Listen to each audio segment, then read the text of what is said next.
గుంటూరు జిల్లా తెనాలిలో YCP downfall మొదలైందా అంటే అవుననే సమాధానం వినిపిస్తోంది. టీడీపీ జనసేన కూటమి ప్రచారంలో దూసుకెళ్తోంది. తెనాలి టీడీపీ జనసేన కూటమి అభ్యర్థి నాదెండ్ల మనోహర్ ఎన్నికల ప్రచారం నిర్వహించారు. ఈ ప్రచారంలో భాగంగా నాదెండ్ల టీడీపీ నాయకుడు డాక్టర్ పెమ్మసాని చంద్రశేఖర్తో కలిసి పాదయాత్ర చేశారు.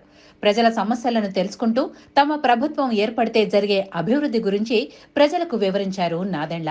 స్థానిక జనసేన పార్టీ కార్యాలయం నుంచి కాలినడకన మొదలైన ఈ ప్రచారం పాత స్వరాజ్య థియేటర్ మీదుగా బోస్ రోడ్, గాంధీ చౌక్, షరాఫ్ బజార్ గుండా మున్సిపల్ కాంప్లెక్స్ వరకు సాగింది. నాదెండ్లకు ప్రజలు పూలతో స్వాగతం పలికారు.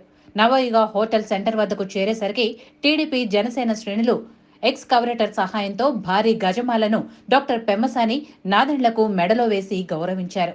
కాగా మున్సిపల్ కాంప్లెక్స్ ఎదురుగా ఉన్న ఎన్టీఆర్ విగ్రహానికి పూలమాలలు వేసిన తర్వాత నాయకులు తమ ప్రచారాన్ని ముగించారు. ఈ కార్యక్రమానికి భారీగా టీడీపీ జనసేన కార్యకర్తలతో పాటు ప్రజలు తరలివచ్చారు.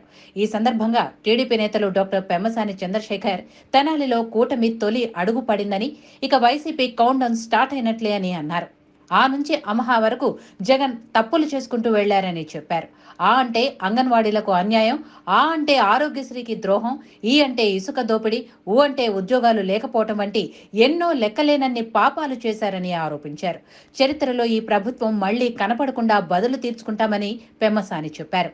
అనంతరం మనోహర్ మాట్లాడుతూ ఈ చెత్త ప్రభుత్వం పోవాల్సిందేనని, దౌర్జన్యాలకు పాల్పడుతున్న జగన్ ప్రభుత్వాన్ని పారద్రోలాల్సిందేనని పిలుపునిచ్చారు. అలాగే ఆలపాటి రాజేంద్ర ప్రసాద్ మాట్లాడుతూ అతలాకుతలమైన ప్రజా జీవనాన్ని, ఈ రాక్షస రాజ్యం నుంచి విముక్తి కలిగించాలంటే పెమ్మసాని మనోహర్ను గెలిపించాలని ప్రజలను కోరారు.